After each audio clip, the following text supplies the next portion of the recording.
ताज़ा खबर से आपको अपडेट करा देते हैं। इस वक्त ये बड़ी खबर हमें मिल रही है। राजस्थान में आरपीएससी घूसकांड मामले को लेकर अब जल्द ही 2 अन्य कार्मिकों की भी गिरफ्तारी हो सकती है।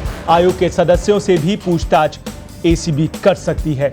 किसी सदस्य के नाम पर रिश्वत लेने की बात सामने आई है। एक पूरा नेटवर्क बताया जा रहा है चल रहा था। आरोपी सज्जन सिंह की गिरफ्तारी हो चुकी है, जिसके बाद अब इस मामले में एसीबी आगे की पड़ताल कर रही है और संभावना है कि अब जल्द ही 2 अन्य कार्मिकों की भी गिरफ्तारी हो सकती है।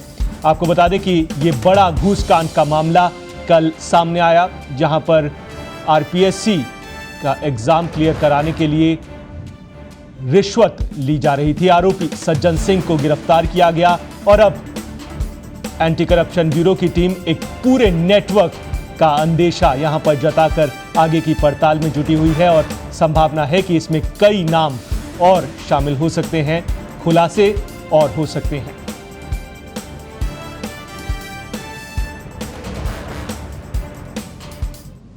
और इस बड़ी खबर पर ज्यादा जानकारी के लिए फोन लाइन पर जुड़ रहे हैं वरिष्ठ सहयोगी जयंत। जयंत, क्या कुछ अपडेटेड जानकारी है इस बड़े घूसकांड के मामले में? देखिए, इस पूरे मामले में 2 और लोग हैं जो रडार पर हैं। संभवतः उन दोनों की गिरफ्तारी दोपहर बाद तक होना लगभग तय है, पहली चीज जी। दूसरी चीज, नकुल सज्जन कुमार नाम से जो सज्जन है जी, उनको 2 साल पहले एसीबी ने अपनी ईमानदारी, कर्तव्यनिष्ठा, काम के प्रति लगन और वगैरह वगैरह इन चीजों के लिए सम्मानित किया था 15 अगस्त के दिन 2019 में आरपीएससी में जी। लेकिन उन्होंने अपने नाम के विपरीत जाके, उस सम्मान के विपरीत जाके इस पूरे इतने बड़े एक तरह से कहें कि नेटवर्क में उन्होंने भागीदारी की है और इसका खुलासा अब एसीबी ने किया है। ये तय है कि किसी बड़े व्यक्ति का, जो कि आरपीएससी चेयरमैन, आरपीएससी मेंबर्स में से भी कोई हो सकता है, उनमें उनसे किसी से पूछताछ होनी लगभग तय है।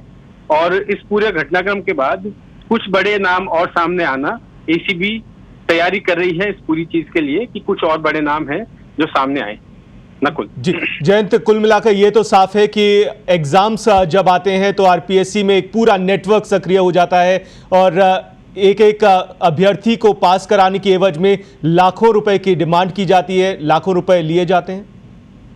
बिल्कुल, देखिए, चाहे आरपीएससी हो या अन्य कोई प्रतियोगी सरकारी परीक्षाएं हो जिनके बाद सरकारी नौकरियों का रास्ता खुलता हो, पहले तो अक्सर ये देखा गया है कि पिछले 3, 4, 5 साल से राजस्थान में एक नया ही ट्रेंड है कि परीक्षाओं में पास कराने या परीक्षाओं में फर्जी अभ्यर्थी बैठाने या परीक्षाओं की तैयारी के दौरान इम्पोर्टेंट या यूं कहें कि सीधे पेपर ही देने के नाम पे बेरोजगारों से लाखों करोड़ों रुपए की ठगियां होती है।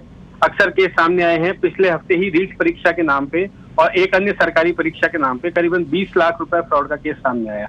उसके बाद जैसे तैसे परीक्षा आयोजित करवाती है गवर्नमेंट, कंडक्ट करवाती है एग्जाम, और उन एग्जामों में बहुत सारे मामले कई बार जो है कोर्ट तक पहुंच जाते हैं किसी अनियमितताओं के कारण या अन्य किन्हीं कारणों के कारण। तो वे परीक्षा एक तरह से, उनके परिणाम जो है अटक जाते हैं। अब ये दूसरा चरण है। इस चरण को पार करने के बाद बहुत कम परीक्षाएं होती है या बहुत कम सरकारी नौकरियों के लिए आवेदन करता है प्रतियोगी पहुंच पाते हैं।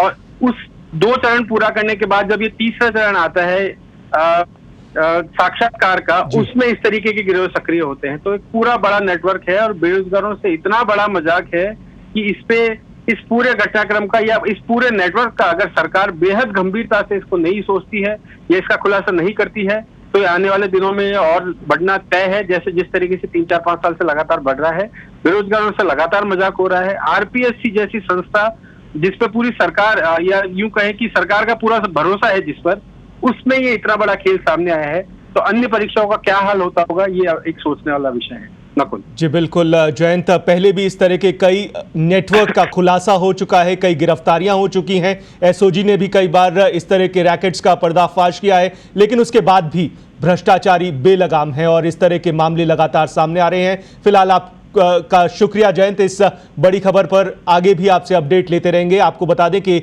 2 और कार्मिक हैं जो संदेह के दायरे में हैं और उनकी भी अब गिरफ्तारी जल्द हो सकती है और कई खुलासे भी आने वाले दिनों में हो सकते हैं, ऐसी संभावना जताई जा रही है।